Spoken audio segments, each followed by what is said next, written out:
이한의 지구과학. 지하, 안녕하세요. 이번 강은 해수의 성질입니다.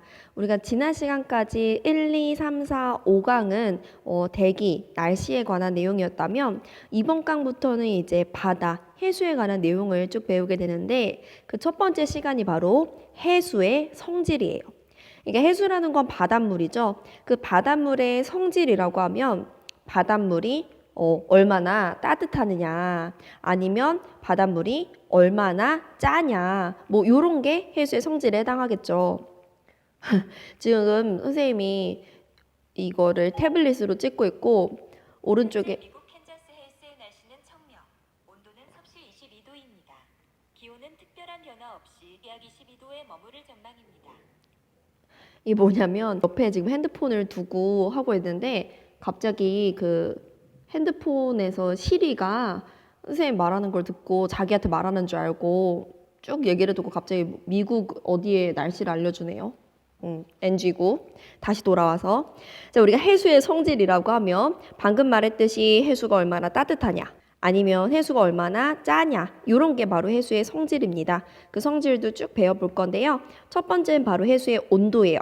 근데 해수의 온도를 우리가 표층, 그러니까 얕은 곳에 있는 해수의 온도, 그리고 연직, 그러니까 깊이가 깊어짐에 따라서 해수의 온도가 어떻게 변하는지 이렇게 두 가지 관점에서 볼 건데 먼저 우리는 표층 해수의 온도부터 보려고 해요. 표층 해수의 온도를 결정하는데 가장 중요한 요소는 뭘까요? 우리가 어떤 지역이 따뜻하면 당연히 그 지역의 표층 해수의 온도도 높을 거고 추우면 그 지역 표층 해수의 온도도 낮겠죠. 근데 어떤 지역이 따뜻하냐 춥냐를 결정할 때 가장 기본적인 그 결정 요소는 바로 위도입니다. 근데 위도에 따라 태양 복사 에너지가 다르기 때문에 그렇게 온도의 차이가 나는 거죠. 그래서 표층 해수의 온도를 결정하는 가장 중요한 요소는 뭐냐? 태양 복사 에너지예요. 이 태양 복사 에너지가 위도에 따라 조금씩 다른데 우리가 이 그림을 보면서 얘기를 하겠습니다. 자, 이 그림을 보면 우리 지구가 나와 있는데 지금 노란색 기둥이 두 개가 있어요. 우리 아래쪽은 위도가 낮은 적도부근 저위도라고 볼 수 있고 그리고 위쪽이 극지방과 가까운 고위도라고 볼 수 있는데 지금 오른쪽에 이렇게 태양이 있다고 한번 해볼게요. 그럼 태양에서 이렇게 태양빛, 햇빛이 쭉 들어오겠죠? 근데 이 들어오는 햇빛의 양은, 태양 복사 에너지의 양은 저위도든 고위도든 동일합니다. 그런데 지금 노란색의 기둥을 보니까 우리 저위도 같은 경우는 그 태양 복사 에너지가 이렇게 짧은 기둥을 통과한 후, 그러니까 짧은 두께의 대기를 통과한 후, 요 정도 면적에서 태양 복사 에너지를 나눠 갖고요. 반면에 고위도는 지금 태양 복사 에너지가 이만큼 두꺼운 대기를 통과한 후 이렇게 넓은 면적에서 그 복사 에너지를 나눠 갖게 되는 거죠. 그러면 우리가 같은 양의 태양 복사 에너지가 들어왔더라도 실제 지구 지표면 상에서 단위 면적당, 같은 면적당 태양 복사 에너지를 따지면 저위도가 더 크게 된다는 거죠. 그래서 돌아와서 우리는 위도가 낮을수록, 그러니까 위도가 낮을수록 저위도일수록 태양 복사 에너지가 큽니다. 정확하게 말하면 위도가 낮을수록 단위 면적당 태양 복사 에너지가 크다는 거죠. 근데 단위 면적당 태양 복사 에너지가 크면 표층 해수의 온도, 즉 수온도 높아진다라는 거예요. 그래서 우리가 지금 나와 있는 그림을 보면 이 그림이 지금 세계 지도고 여기 위도 0도가 있고요. 위쪽 아래쪽으로 갈수록 위도가 높아지는 건데 여기 써 있는 숫자를 한번 볼게요. 숫자를 보면 지금 적도부근 저위도에는 28, 24 이렇게 수온이 높은데 고위도로 갈수록 점점점 16, 12, 8 수온이 낮아지는 거 우리 확인할 수 있죠. 그래서 기본적으로 표층 해수의 온도는 고위도일수록 낮고 저위도일수록 높다. 요거 알아두시고요. 다시 돌아와서 이번에는 이런 거 한번 생각을 해볼게요. 지금 여기 보면 여러분 이 바다가 바로 태평양이에요. 태평양. 왜냐면 지금 우리나라가 여기 있는 거죠. 그리고 여기가 이제 북미 대륙이 있는 건데 이 태평양이라는 큰 바다 안에서 동쪽과 서쪽의 수온도 약간 차이가 납니다. 우리가 요 선을 기준으로 볼까요? 요 선?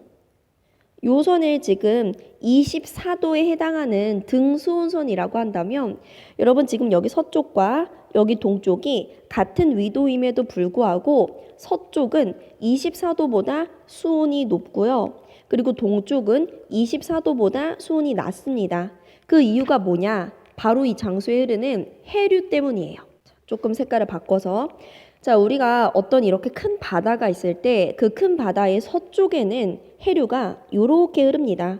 즉 저위도에서 고위도 방향으로 해류가 흐르는데 우린 이런 걸 난류라고 해요. 반면에 어떤 큰 바다의 동쪽에서는 반대로 고위도에서 저위도 방향으로 내려오는 해류가 흐르는데 우린 이런 걸 한류라고 합니다. 그럼 보세요. 난류라는 애는 역할이 저위도에 있는 그 따뜻한 해수를 고위도 쪽으로 운반해주는, 나눠주는 역할을 하는 거고, 그리고 한류라는 애는 반대로 고위도에 있는 그 차가운 해수를 저위도 쪽으로 보내는 역할을 하는 거죠. 그러면 우린 또 정리할 수 있는 게 두 번째, 난류, 즉 저위도에서 고위도 방향으로 흐르는 난류가 있는 곳은 수온이 어떻다? 아무래도 수온이 더 높고, 한류, 즉 고위도에서 저위도 방향으로 흐르는 한류가 흐르는 곳은 수온이 낮다라는 거죠. 그런데 대체로 우리 난류라는 애는 어떤 큰 바다의 어느 쪽? 서쪽. 그러니까 서쪽 해안에서 흐르는 해류고, 그리고 한류는 어떤 큰 바다에서 동쪽 해안가에서 흐르는 해류입니다. 이 정도 정리할 수 있습니다. 자, 그리고 우리가 표층 해수의 온도에서 지금 나와 있는 이 그림으로 확인할 수는 없지만 조금 중요한 내용이 한 가지 더 있거든요. 그거를 공간이 없으니까 여기 확대해서 써볼게요. 세 번째는 바로 비열에 관한 이야기인데 여러분 비열이 뭐냐?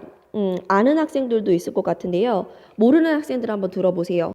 쉽게 말하면 비열이란 건 어떤 물체의 온도가 얼마나 잘 올라가냐를 의미하는데 정확한 과학적인 정의는 이래요. 어떤 물체를 1g을 1도 올리는 데 필요한 열량을 우리가 비열이라고 합니다. 그러니까 비열이 클수록 온도가 올라가는데 더 열량이 많이 드니까 온도 변화가 쉽지 않다는 거죠. 근데 우리가 해양, 바다와 대륙, 땅이 있을 때 얘네 둘의 비열은 누가 더 클까요? 우리 몸을 생각해 보면 쉬울 것 같아요. 우리 인간의 몸이 대부분 물로 되어 있잖아요. 근데 인간이 몸이 물로 되어 있기 때문에 인간 그 체온의 변화가 그렇게 크진 않아요. 뭐 극단적으로 설명을 하자면 우리가 여름에 아무리 덥다 해도 뭐 인간 피가 뽀글뽀글 끓지는 않겠죠, 당연히. 그리고 뭐 겨울에 아무리 춥다 해도 인간 피가 얼어버리지는 않을 겁니다. 그 이유는 우리 인간 몸을 구성하는 물의 비열이 크기 때문에 어떤 온도 변화가 있을 때 쉽게 그 물의 온도는 올라가거나 쉽게 내려가지 않는다는 거죠. 그래서 비열이란 건 대륙보다 해양이 더 커요. 그럼 이번엔 이런 질문을 해볼게요. 수온의 연교차. 그러니까 어떤 지역에서 1년 동안 그 수온의 차이, 그러니까 최대값과 최소값의 그 차이를 봤을 때 대륙 연안 그리고 대양 큰 바다의 중앙 이렇게 비교하면 누가 더 수온의 연교차가 클까요? 라고 한다면 우리 당연히 대양의 중앙은 해양의 성질을 더 따를 거고 대륙 연안은 바닷가더라도 대륙의 성질을 따를 거기 때문에 대륙 연안이 비열이 작다. 즉 온도 변화가 심하니까 수온의 연교차가 큽니다. 라고 할 수 있겠죠. 그래서 이 내용은 지금 나와 있는 그림으로 확인할 수는 없어요. 왜냐면 나와 있는 그림은 여기 나온 수온이 뭐 1년 동안의 평균 값이거나 아니면 특정한 어느 한 시기의 값이기 때문에 이걸로 우리가 연교차를 알 수는 없죠. 연교차를 알려면 여름의 자료와 겨울의 자료 이 두 가지를 비교해야지 알 수 있을 텐데 이 그림으로 알 수는 없더라도 비열에 관한 내용도 많이 물어보는 내용이니까 한번 체크를 해봤고요. 그럼 여기까지 해수의 표층 온도는 마무리를 하고 이번에는 해수의 연직 온도에 대해서 한번 생각을 해볼게요. 우리 연직이라고 하면 이제 얕은 곳에서 깊은 곳으로 점점 깊어지면서 해수의 수온이 어떻게 변화하는가를 의미하는데 일단 우리 기본적으로 해수가, 그러니까 바다가 깊이가 깊어질수록 수온이 어떻게 될까요? 이건 오히려 뭐 초등학생들한테 질문하면 더 대답을 잘합니다. 해수의 깊이가 깊어질수록 수온은 감소해요. 왜냐? 아주 단순한 이유예요. 지금 왼쪽에 있는 그림 보면 이 그림의 세로축이 깊이고 점점 이제 아래로 갈수록 깊어지고 그리고 가로축이 수온인데 우리가 이제 해양에 있을 때 해양 바깥 이렇게 태양이 있습니다. 근데 태양빛이 이렇게 들어오면 아무래도 이제 얕은 곳보다 깊은 곳으로 갈수록 들어오는 태양빛의 양이 줄어들 테니까 점점점 수온이 감소할 거예요. 그래서 기본적으로 깊이는 깊어질수록 수온이 감소한다. 그런데 우리가 아주 얕은 곳, 지금 확대해 볼까요? 아주 얕은 곳을 보니까 여기는 오히려 수온이 일정합니다. 자, 이렇게 얕은 곳에선 수온이 일정하다. 그 이유가 뭐냐?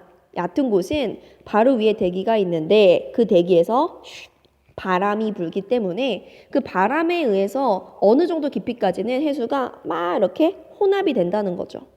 그러면 중간 정도의 수온으로 일정한 값을 갖겠구나. 그래서 우리가 첫 번째 이렇게 얕은 곳에서 수온이 일정한 층, 이걸 우리가 혼합됐습니다. 혼합층이라고 해요. 혼합층. 자, 그리고 두 번째는 우리가 처음에 예상했던 것과 같이 깊이가 깊어질수록 점점점 수온이 낮아집니다. 여기를 뭐라고 하느냐? 여기를 수온이 점점 약해집니다. 수온이 훅 낮아지는 게 마치 수온이 도약하는 것 같습니다. 라고 해서 이거를 우리가 수온 약층이라고 해요. 여러분 혹시 스쿠버 다이빙 아세요? 스쿠버 다이빙이 이제 물 깊은 곳까지 이제 들어가는 그런 스포츠인데 선생님도 안 해봤어요.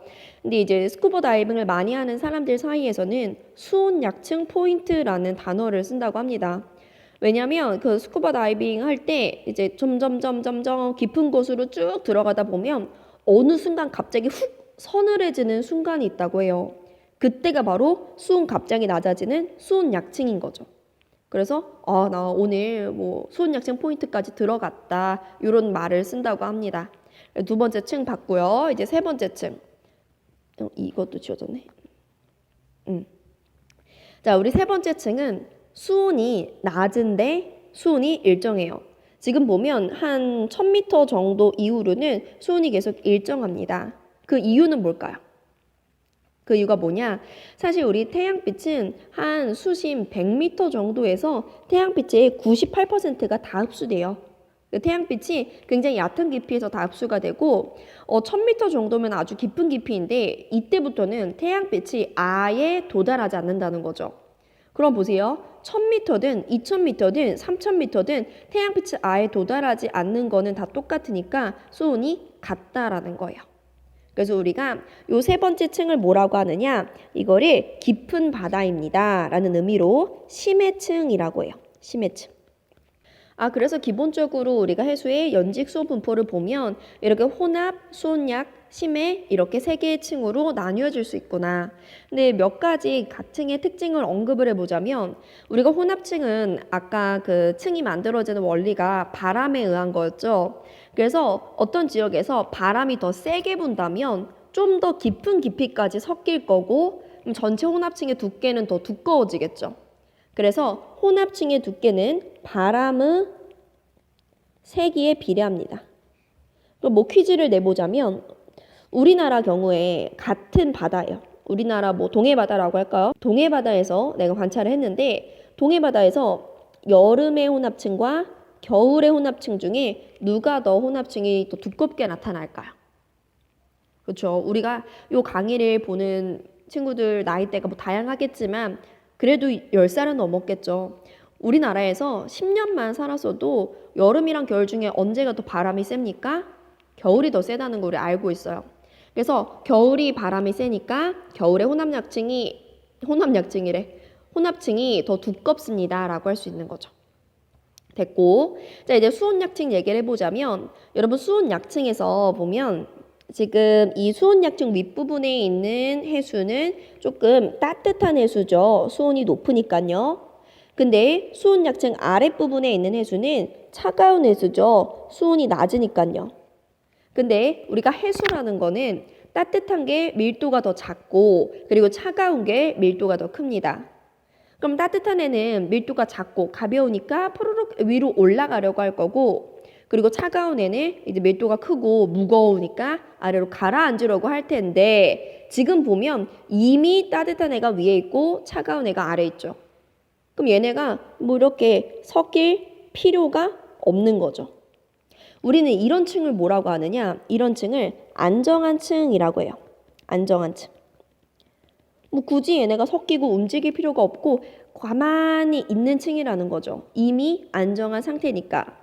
그러면 지금 수온 약층은 막 연직 혼합이 일어나지 않기 때문에 수온 약층은 특징이 또 뭐냐? 그 위에 있는 혼합층과 그리고 그 아래에 있는 심해층 사이에 어떤 물질이라든가 에너지의 교환을 차단하는 역할을 하는 게 바로 수온 약층이란 거죠. 이 정도 수온 약층 특징 알아두고요.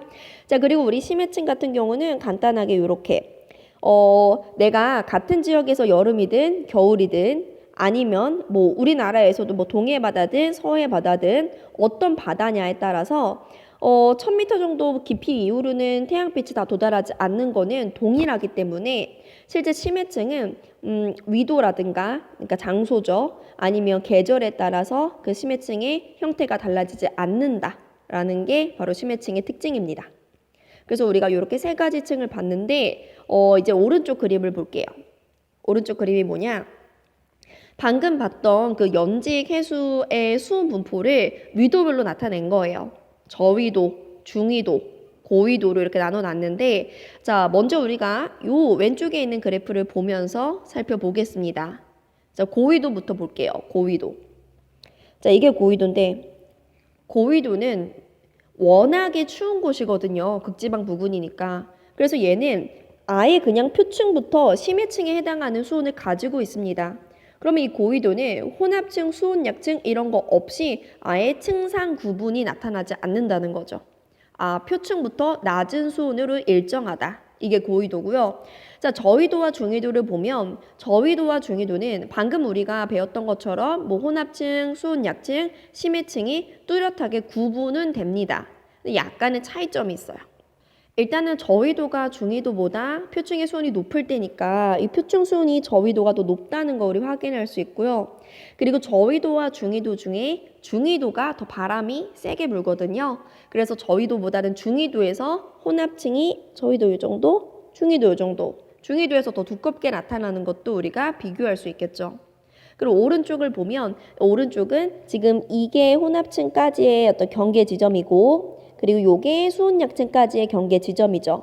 그래서 우리가 혼합층의 두께를 판단한다. 중위도는 요 정도, 저위도는 요 정도 이렇게 그림을 해석하시면 됩니다.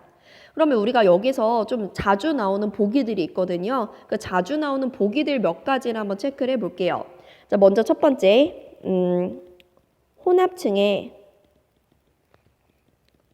두께가 가장 두꺼운 위도는 이렇게 물어본다면 이건 사실 우리가 방금 한 거죠. 저, 중, 고위도 중에 지금 혼합층의 두께가 가장 두꺼운 위도는 그렇죠. 중위도라고 할 수 있어요. 자, 근데 또 다른 질문. 이번에는 수온 약층의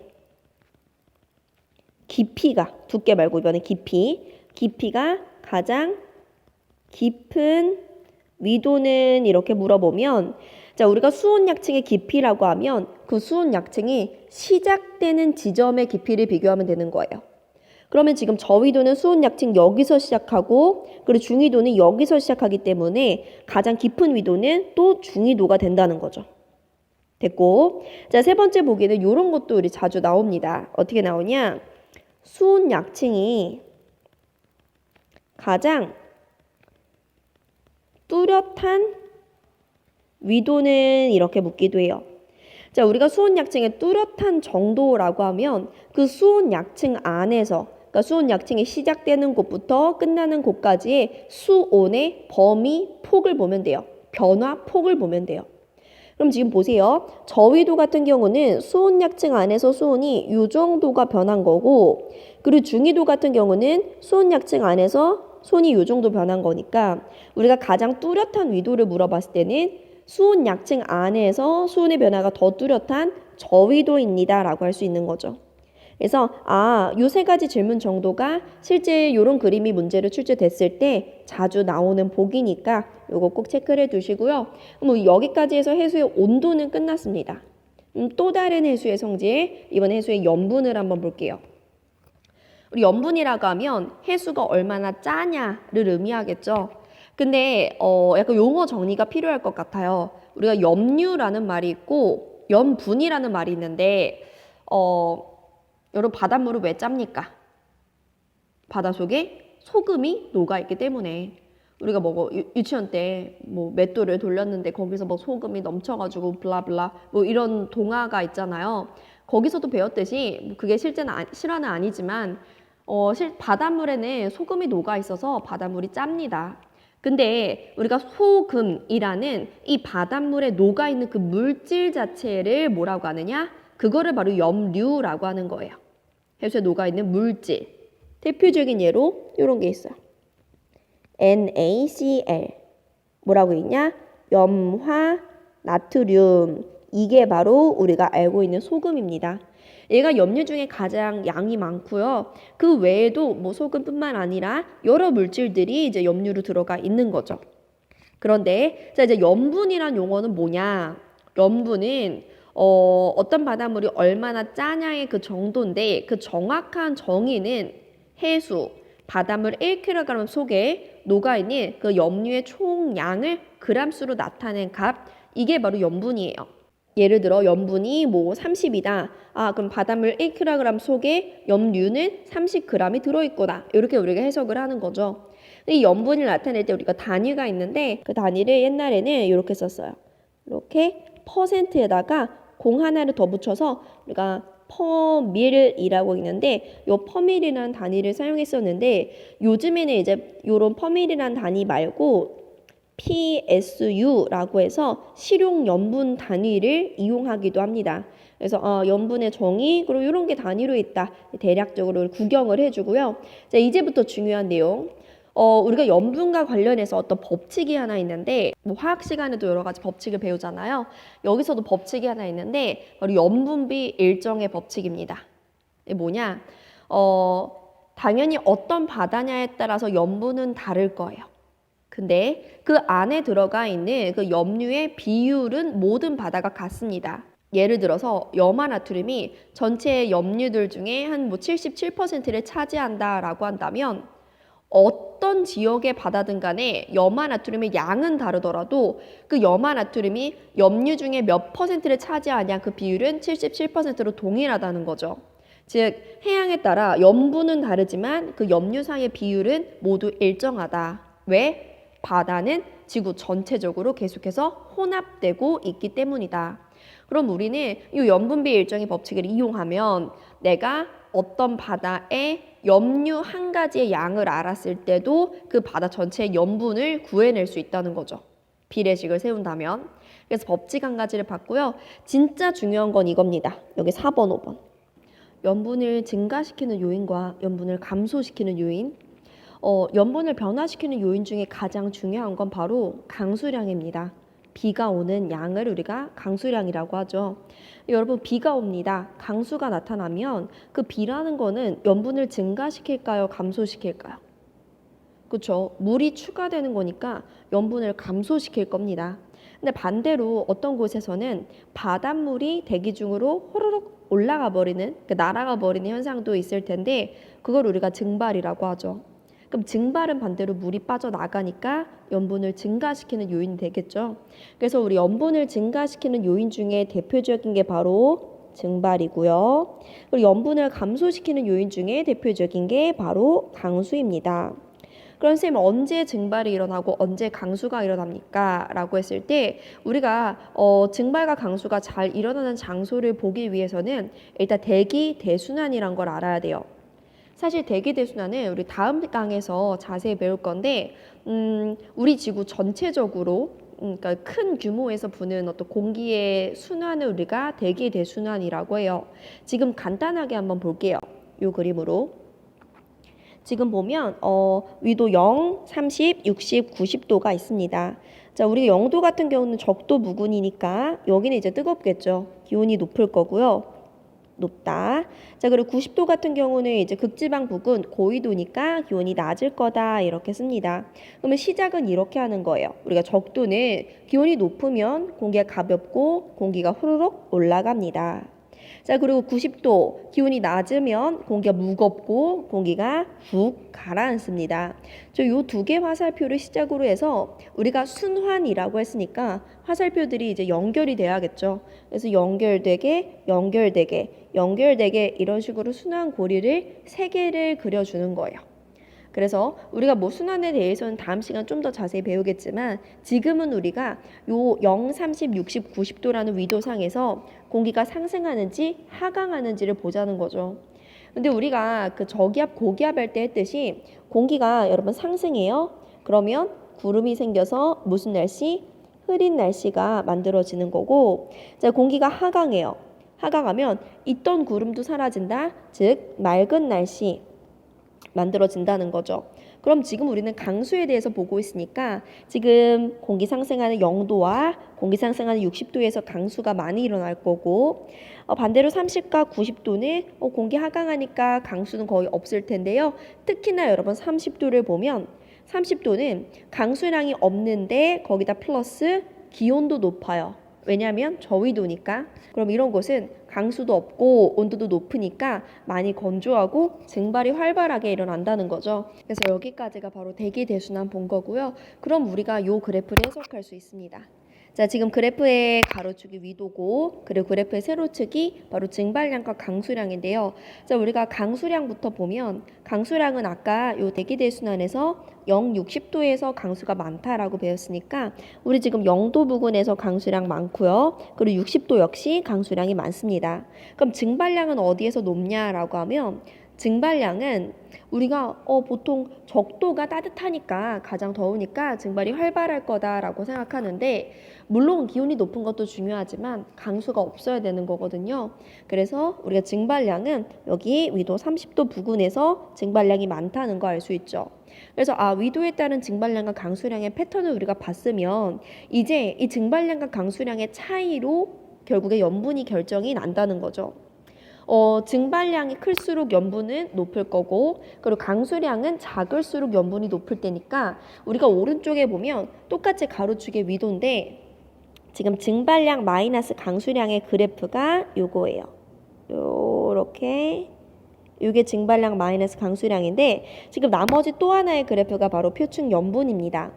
증발량 마이너스 강수량과 표층 염분이 거의 그래프의 형태가 비슷하죠. 근데 약간 차이가 나는 위도도 있습니다. 바로 여기 그리고 바로 여기 고위도는 염분이 증발량 빼기 강수량과 패턴이 좀 다르네? 또 다른 요인이 있는가 보다라는 생각이 들죠. 또 다른 요인이 뭐냐? 우리가 방금 봤듯이 이제 고위도에서 관련된 거니까 얼음과 관련이 되어 있습니다. 자, 우리 바다에 있는 그 얼음이 있죠. 얼음이 어는 거를 결빙이라고 하고 그 얼음이 녹는 거를 해빙이라고 합니다. 근데 우리가 미리 알아둬야 될 게 바닷물이 얼 때는요. 바닷물 속에 있는 소금이 같이 얼음 속에 쏙 포함돼서 얼지는 않아요. 순수한 물만 얼게 되거든요. 그럼 보세요. 바닷물이 언다? 그럼 순수한 물이 바다에서 빠져나간다고 볼 수 있으니까 염분 증가시킬 거고요. 만약에 얼었던 얼음이 녹는다? 그럼 순수한 물이 바닷물에 더 공급이 되니까 염분은 감소하게 되겠죠. 그래서 우리는 염분을 증가시키는 요인에 하나 더 추가해야 될 게 결빙, 어는 거. 그리고 염분을 감소시키는 요인에 하나 더 추가해야 될 게 해빙, 녹는 게 되겠죠. 그럼 보세요. 자, 지금 여기 고위도 지역, 선생님 동그라미 친 부분을 보면 표층 염분이 증발량 마이너스 강수량보다 낮다는 거는 우리가 얼음에 의한 효과로 더 염분이 낮아졌다. 즉 뭐가 일어났다? 해빙이 일어났다는 거죠. 선생님 그럼 항상 고위도에선 해빙으로 인해 염분이 더 낮습니까? 그건 아니죠. 그거는 뭐 어떤 고위도 지역이냐 아니면 어떤 시기냐에 따라 다를 거고요. 지금 여기서 강조하는 건 아무래도 고위도는 이 강수 증발뿐만 아니라 얼음의 영향도 받는다 정도만 알아두시면 됩니다. 자, 그리고 한 가지 요인을 더 추가할 건데 우리 강물 있죠. 강물은 바닷물과 다르게 짜지 않잖아요. 우리가 강물을 뭐라고 하느냐? 담수라고 해요. 바닷물을 이제 염수라고 하고 담수가 강물인데 강물이 만약에 바다에 유입이 되면 짜지 않은 순수한 물이 유입되는 거니까 이거 역시 염분을 감소시킨다라고 볼 수 있겠죠. 그래서 이런 설명을 해볼게요. 우리나라가 이렇게 있으면 우리나라 요 서해 바다, 황해 바다는 삼면이 이제 땅, 대륙으로 둘러싸여 있는데 우리가 대륙에서 강은 결국에 이렇게 바다 쪽으로 흐르지 않습니까? 그러면 지금 서해 바다는 중국에서 그리고 우리 한반도에서 강물들이 막 여러 방향에서 유입이 되기 때문에 다른 우리나라 바다에 비해 염분이 낮다라고 할 수 있는 거죠. 그래서 이렇게 우리가 염분에 관한 내용을 해봤고요. 이번에는 해수의 성질 중에 또 다른 거, 바로 밀도 얘기를 해보겠습니다. 이런 밀도가 뭔가요? 밀도. 우리가 부피분의 질량을 밀도라고 하죠.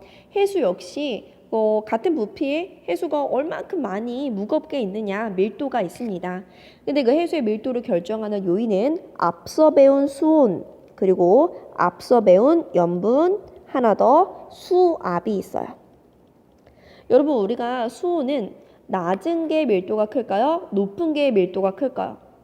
아까 선생님이 수온 약증 설명할 때 미리 언급을 했습니다. 수온이 낮은 차가운 물이 무겁고 밀도 커서 가라앉고 싶어 한다라는 말을 했었죠. 그래서 밀도라는 건 수온이 낮을수록 그리고 염분 그 들어있는 뭐 소금 같은 애들이 많을수록 그리고 수압도 높을수록 그럴수록 해수의 밀도는 커진다. 커진다.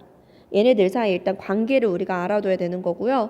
자, 아까 전에 우리가 연직 수온 분포를 그래프로 봤었는데 이와 비슷하게 연직 밀도 분포를 그려보면 선생님이 지금 수온이 감소할 때 밀도는 증가한다. 수온과 밀도는 반비례의 관계다라고 했기 때문에 약간 그래프의 패턴이 반대로 나타날 겁니다. 자, 그래서 우리 이번에 해수 밀도의 연직 분포를 볼 건데 자, 먼저 우리가 오른쪽에 있는 연직 수온 분포부터 보면 아까 우리 봤던 것처럼 혼합층, 수온 약층, 심해층이 쭉 있는 거를 확인할 수 있는데요.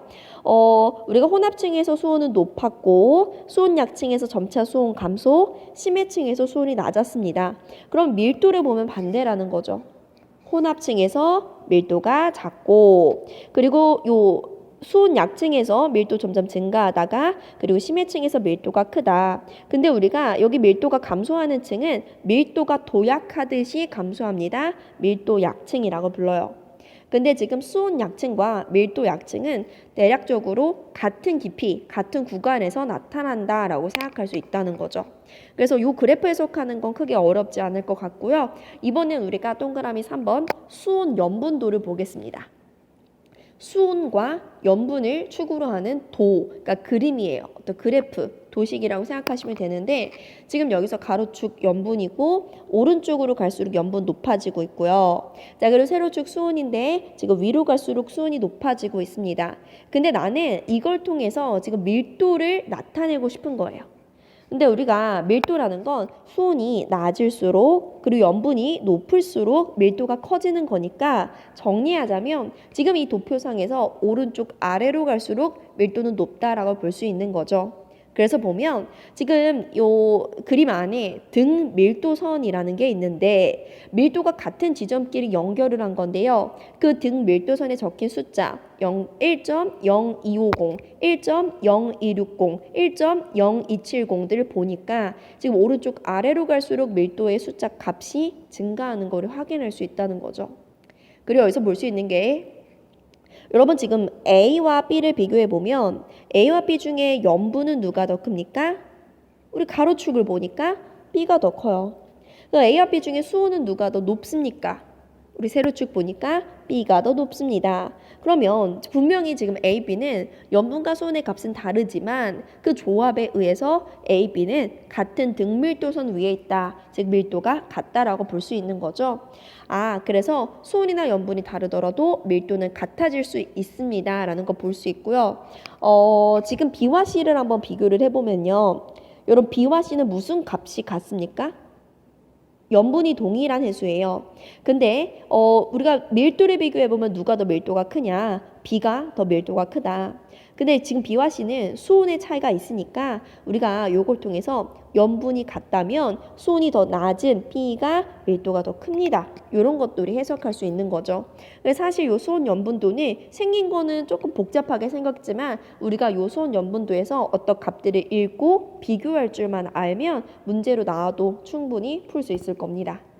자, 이렇게 우리 해수 밀도까지 봤고요. 그럼 지금까지 본 게 수온 봤고 염분 봤고 밀도 봤는데 이제 마지막 뭐가 남았냐? 바로 해수의 용존 기체가 남았습니다. 자, 우리 용존 기체라는 건 뭐냐? 해수 바닷속에 녹아있는 기체를 말해요. 우리 기체라고 하면 보통 대기 중에 있는 걸 생각하는데 그 기체가 바닷속에도 뽀글뽀글 녹아있을 수 있다는 거죠. 대표적으로 뭐 산소라든가 이산화탄소가 대표적인 용존 기체입니다. 근데 우리가 이 용존 기체에 대해서 볼 때 중요한 거는 해수에 그 용존 기체가 얼마나 많이 녹아 있을 수 있는지를 결정하는 어떤 요인들이 있다는 거죠. 그래서 우리 세 가지를 볼 건데요. 첫 번째는 기체의 용해도입니다. 기체가 얼마나 잘 녹을 수, 용해될 수 있는지 그 정도를 결정하는 게 뭐냐라고 했을 때 우리가 기체가 녹아 있는 음료수 있죠? 뭡니까? 그치, 뭐 치킨이나 피자 먹을 때 많이 먹는 콜라, 사이다 이런 탄산음료가 바로 기체가 녹아있는 물인 거죠. 우리 걔네를 보관하는 방법을 생각해 보면 될 것 같아요. 여러분 사이다 보관할 때 어디다 보관합니까? 냉장고에 보관 안 하면 큰일 나죠. 냉장고에 보관해야지 그 톡톡 쏘는 맛이 유지가 됩니다. 그러니까 즉 수온이 낮아야지 기체들이 더 잘 녹아있는다라는 거죠. 그래서 일단 수온이요. 낮아야 기체의 용해도가 높아지는데 자 근데 보세요. 선생님이 사이다 1.5리터를 치킨 먹을 때 따라서 먹었어요. 아 맛있다. 근데 선생님이 사이다를 그렇게 많이 못 먹어요. 분명히 1.5리터니까 사이다가 남았을 거예요. 그럼 남은 사이다를 어떻게 하느냐? 다시 뚜껑 닫고 냉장고에 넣어둘 텐데 내가 그걸 다음 날에 꺼내서 먹으면 그 전에 맨 처음 먹었을 때처럼 톡 쏘는 맛이 똑같진 않습니다. 난 분명히 온도를 낮게 했는데도 불구하고 그 톡 쏘는 게 예전 같지 않다는 건 내가 이미 뚜껑을 닫기 때문이죠. 즉 우리가 용해도라는 건 수온도 수온이지만 압력이 꾹 가해져야 돼요. 즉 수압도 높아야지 용해도가 높습니다. 그래서 기체의 용해도는 수온과 수압이 결정한다. 이렇게 봐두시고요. 자, 우리 2번에서는 이런 거 한번 생각을 해볼게요. 쌤이 이렇게 어떤 식물을 하나 그리겠습니다. 여러분 식물은 광합성도 하고 호흡도 하죠.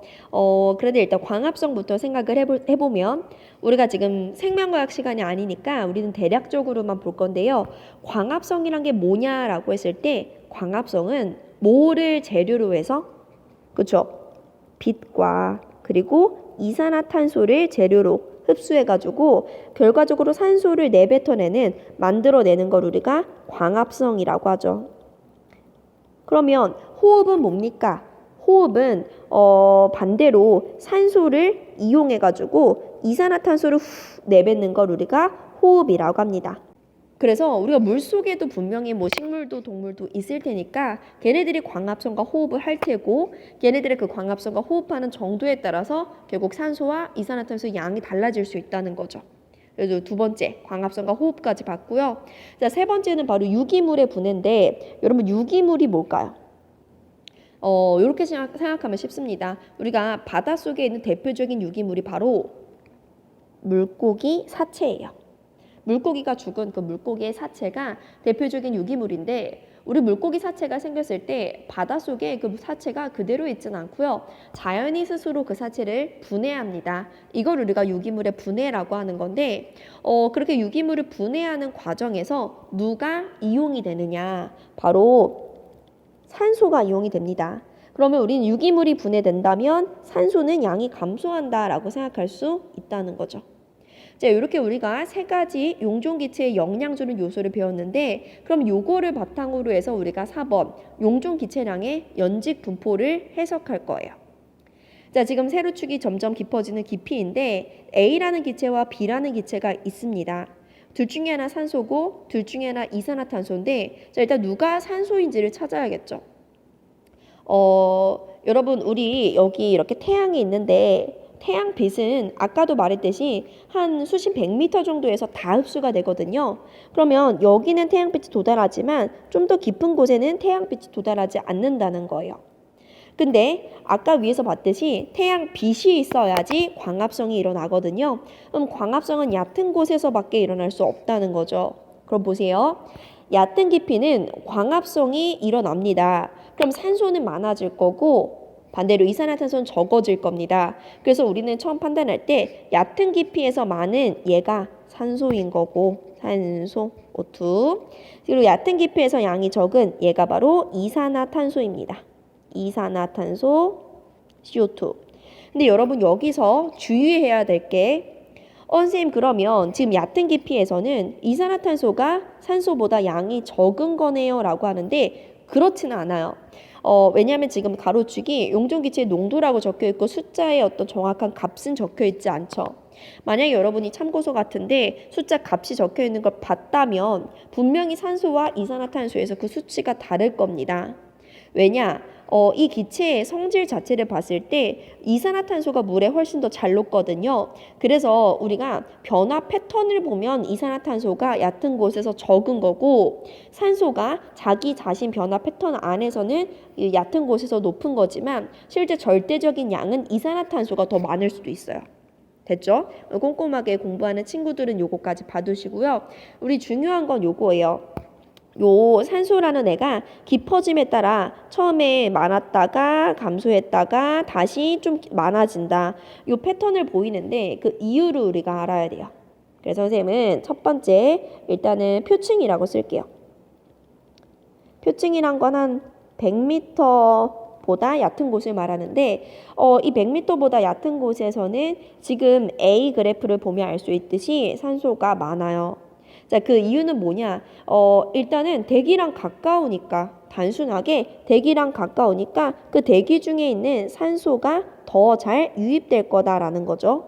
자, 그리고 두 번째는 지금 얕은 곳은 태양빛이 들어올 수 있으니까 얕은 곳에 살고 있는 그 바다 식물들이 분명히 뭐를 한다? 광합성을 한다.